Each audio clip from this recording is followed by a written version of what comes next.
Araw-araw na pagbasa ng Biblia, araw 144.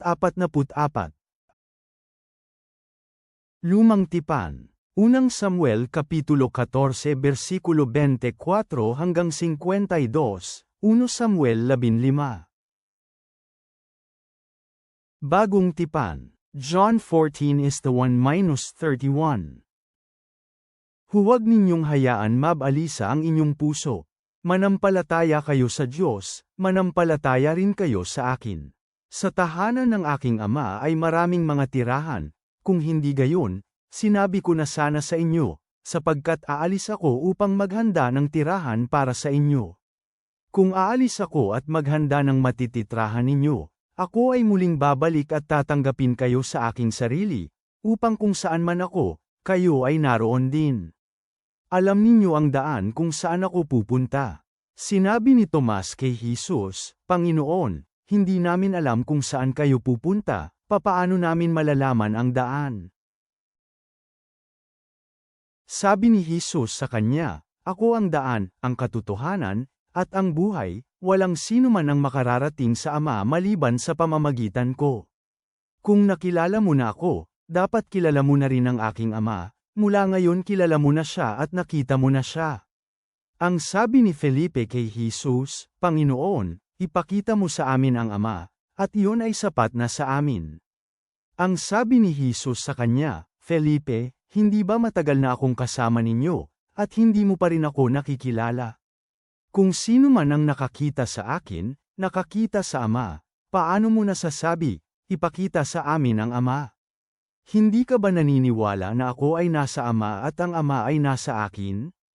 Ang mga salitang sinasabi ko sa inyo ay sinasabi ko hindi sa aking sariling kapasyahan, sa halip, ito ay ang Ama na nananahan sa akin na siyang gumagawa ng kanyang gawain. Maniwala kayo sa akin, na ako ay nasa Ama, at ang Ama ay nasa akin, o kaya, maniwala kayo sa akin dahil sa mismo kong ginagawa. Tunay nga ang sinasabi ko sa inyo, sino man ang sumasampalataya sa akin, sa mga gawain na ginagawa ko, gagawin niya rin itong mga ginagawa ko, at gagawa siya ng mas higit na dakilang mga gawain dahil ako ay pupunta sa Ama. Ano man ang inyong hingin sa aking pangalan, gagawin ko upang ang Ama ay maluluwalhati sa Anak. Kung ano man ang inyong hingin sa aking pangalan, iyon ay gagawin ko. Kung mahal ninyo ako, susundin ninyo ang aking mga kautusan. At mananalangin ako sa Ama, at bibigyan niya kayo ng isa pang mangga-aliw upang siya ay sumainyo magpakailanman, na ang Espiritu ng katotohanan. Hindi siya maaaring tanggapin ng mundo dahil hindi siya nakikita nito o nakikilala man. Subalit, kayo, kilala ninyo siya, dahil nanatili siya sa inyo at sa inyo. Hindi ko kayo iiwanan ng nag-iisa. Babalik ako sa inyo. Sa sandaling panahon, hindi na ako makikita ng mundo, ngunit makikita ninyo ako. Sapagkat nabubuhay ako, mabubuhay din kayo. Sa araw na yon, malalaman ninyo na ako ay nasa Ama, at kayo ay nasa akin, at ako ay nasa inyo. Ang sino man na mayroon ng aking mga kautusan at isinasagawa ang mga ito, siya ang nagmamahal sa akin, at siya na nagmamahal sa akin ay mamahalin ng aking Ama, at mamahalin ko rin siya, at ipakikita ko sa kanya ang aking sarili. Sinabi ni Judas, hindi si Iscariote, kay Jesus, Panginoon, ano ang nangyayari na inyong ipakikita ang iyong sarili sa amin at hindi sa mundo? Sumagot si Jesus at sinabi sa kanya, kung sino man ang magmamahal sa akin, isasagawa niya ang aking salita. Mamahalin siya ng aking Ama, at kami ay paparoon sa kanya at gagawa kami ng aming tirahan kasama niya. Ang sino mang hindi nagmamahal sa akin ay hindi isinasagawa ang aking mga salita. Ang salitang inyong naririnig ay hindi sa akin, ngunit sa Ama na nagsugo sa akin. Sinabi ko na sa inyo ang mga bagay na ito, habang ako ay nabubuhay pa kasama ninyo. Subalit, ang mangga-aliw na ang banal na Espiritu na ipapadala ng Ama sa aking pangalan ay magtuturo sa inyo ng lahat ng mga bagay at magpapaalala ng lahat ng aking sinabi sa inyo. Kapayapaan ang iiwan ko sa inyo, ibinibigay ko ang aking kapayapaan sa inyo. Hindi ko ito ibinibigay katulad ng pagbibigay ng mundo. Huwag hayaang mabalisa ang inyong puso, at huwag ito hayaang matakot. Narinig ninyo ang sinabi ko sa inyo, ako ay aalis, at babalik ako sa inyo. Kung minahal ninyo ako, nagagalak na sana kayo dahil pupunta ako sa Ama, sapagkat ang Ama ay higit na dakila kaysa sa akin. Ngayon nasabi ko na sa inyo bago pa ito mangyayari upang kung mangyari man ito, kayo ay maaring maniwala. Hindi na ako masyadong magsasalita sa inyo, dahil darating na ang prinsipe ng mundong ito. Wala siyang kapangyarihan sa akin. Ngunit upang malaman ng mundo na mahal ko ang Ama, ginagawa ko kung ano ang inuutos ng Ama sa akin, katulad lamang ng pagbigay niya sa akin ng kautusan. Magsitindig na kayo, umalis na tayo sa lugar na ito. Mga kawikaan. Proverbs 28 minuto pasado alas 12, Proverbs 13 is the 1-9. Sino mang umiibig sa disiplina ay iniibig ang kaalaman, pero sino mang namumuhi sa pagtatama ay mangmang. Nagbibigay si Yahweh ng pabor sa mabuting tao, pero pinarurusahan niya ang taong gumagawa ng masasamang plano. Ang isang tao ay hindi tatatag sa pamamagitan ng kasamaan, pero silang gumagawa ng katuwiran ay hindi mabubunot kailanman. Ang isang karapat-dapat na asawang babae ay korona ng kanyang asawang lalaki, ngunit ang babaeng nagdadala ng kahihiyan ay tulad ng isang sakit na sumisira ng kanyang mga buto. Ang mga balaki ng lahat ng gumagawa ng tama ay makatarungan, ngunit ang payo ng masasama ay mapanlinlang. Ang mga salita ng masasamang tao ay bitag na nakaabang ng pagkakataong pumatay, ngunit ang mga salita ng matutuwid ang siyang nag-iingat sa kanila. Ang masasama ay bumabagsak at naglalaho, pero ang bahay ng mga taong gumagawa ng tama ay mananatili. Ang mga salita ng masasamang tao ay bitag na nakaabang ng pagkakataong pumatay, ngunit ang mga salita ng matutuwid ang siyang nag-iingat sa kanila. Ang masasama ay bumabagsak at naglalaho, pero ang bahay ng mga taong gumagawa ng tama ay mananatili. Pinupuri ang isang tao sa kanyang karunungan, ngunit sino mang gumagawa ng baluktot na mga pagpili ay kinamumuhian. Mas mabuti na magkaroon ng mababang katayuan ang maging isang lingkod lamang, kaysa ang magmalaki patungkol sa iyong katayuan ngunit walang namang makain. Nagmamalasakit ang matuwid sa pangangailangan ng kanyang alagang hayop, pero maging ang habag ng masasama ay kalupitan. Pinupuri ang isang tao sa kanyang karunungan, ngunit sino mang gumagawa ng baluktot na mga pagpili ay kinamumuhian. Mas mabuti na magkaroon ng mababang katayuan ang maging isang lingkod lamang, kaysa ang magmalaki patungkol sa iyong katayuan ngunit walang namang makain.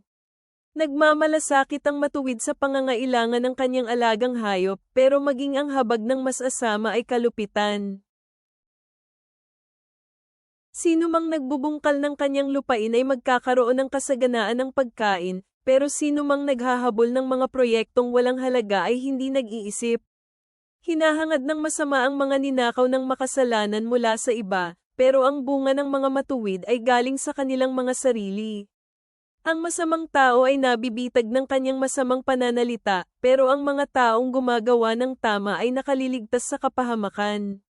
Mula sa bunga ng kanyang mga salita, ang tao ay napupuno ng mabuting mga bagay, tulad ng paggagantimpala ng mga kamay niyang nagtatrabaho. Ang kaparaanan ng isang mangmang ay tama sa kanyang paningin, pero ang taong may karunungan, sa payo ay nakikinig. Ang mangmang ay kaagad nagpapakita ng galit, pero ang nagsasawalang kibo sa insulto ay maingat. Sino mang nagsasabi ng totoo ay nagsasalita ng tama, pero ang bulang saksi ay nagsasabi ng kasinungalingan. Ang mangmang ay kaagad nagpapakita ng galit, pero ang nagsasawalang kibo sa insulto ay maingat. Sino mang nagsasabi ng totoo ay nagsasalita ng tama, pero ang bulang saksi ay nagsasabi ng kasinungalingan. Ang mga salitang padalos-dalos ay tulad ng saksak ng isang espada, pero ang dila ng matalino, kagalingan ang dinadala. Ang makatutuhanang mga labi ay tumatagal habang buhay, pero ang sinungaling na dila ay panandalian lamang. Mayroong panlilinlang sa puso ng mga taong nagbabalak ng kasamaan, pero kagalakan ang dumarating sa mga tagapagpayo ng kapayapaan. Ang mga salitang padalos-dalos ay tulad ng saksak ng isang espada, pero ang dila ng matalino, kagalingan ang dinadala. Ang makatutuhanang mga labi ay tumatagal habang buhay, pero ang sinungaling na dila ay panandalian lamang. Mayroong panlilinlang sa puso ng mga taong nagbabalak ng kasamaan, pero kagalakan ang dumarating sa mga tagapagpayo ng kapayapaan. Walang karamdaman ang dumarating sa mga matuwid, pero ang mas asama ay puno ng paghihirap. Galit si Yahweh sa sinungaling na mga labi, pero ang mga namumuhay ng tapat ay ang kasiyahan ng Diyos. Itinatago ng taong maingat ang kanyang kaalaman, pero ang puso ng hanggal ay sumisigaw ng kamangmangan. Ang kamay ng matyaga ay maghahari, pero ang tamad ay sasailalim sa sapilitang pagtatrabaho. Ang pangamba sa puso ng tao ay nagpapabigat sa kanya, ngunit nagpapagalak ang mabuting salita. Ang matuwid ay gabay sa kanyang kaibigan, pero ang paraan ng masama ay nag-aakay sa kanila sa lihis na daan. Ang mga tamad ay hindi niluluto ang kanilang sariling huli, pero ang matyaga ay magkakaroon pa ng yamang natatangi. Ang matuwid ay gabay sa kanyang kaibigan, pero ang paraan ng masama ay nag-aakay sa kanila sa lihis na daan. Ang mga tamad ay hindi niluluto ang kanilang sariling huli, pero ang matyaga ay magkakaroon pa ng yamang natatangi. Ang mga lumalakad sa tamang daan, buhay ang nasusumpungan at sa kanyang landas ay walang kamatayan.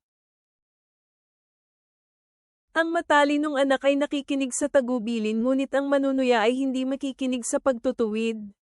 Mula sa bunga ng kanyang bibig, sa mga mabubuting bagay ang isang tao ay nasisiyahan, pero ang gana ng taksil ay para sa karahasan. Ang binabantayan ng kanyang bibig ay pinapangalagaan ang kanyang buhay, pero sisirain ang sarili ng nagbubukas ng labi ng maluwang. Ang gana ng taong tamad ay nananabik ng labis pero walang makukuha, pero ang gana ng mga taong masisipag ay masisiyahan ng masagana. Napupuot sa mga kasinungalingan ang siyang gumagawa ng tama, pero ang isang masamang tao ay ginagawang kamuhi-muhi ang sarili, at ginagawa niya kung ano ang kaiyahiya. Silang walang kapintasan sa kanilang landas ay ipinagtatanggol ng katuwiran, ngunit ang kasamaan ay inililigaw ang mga gumagawa ng kasalanan. May isang tao na pinayayaman ang sarili, pero halos walang-wala, at may isang tao na pinamimigay ang lahat ng bagay, pero siyang tunay na masagana.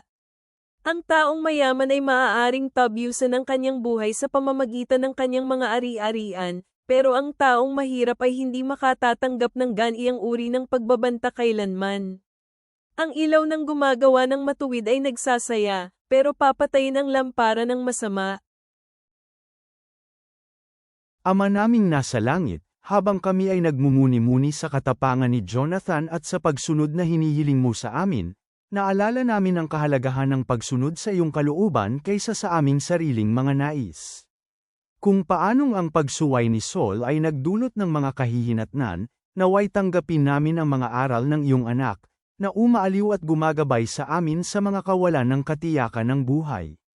Tulungan mo kaming maghanap ng karunungan at mamuhay ng matuwid, habang inaalala namin na sa iyo, kami nakasusumpong ng tunay na buhay at layunin. Naway manatiling matatag ang aming mga puso sa pananampalataya, at lagi naming piliin ang landas ng katwiran. Yakapin mo kami ng mahigpit sa iyong puso, Ama. Amen.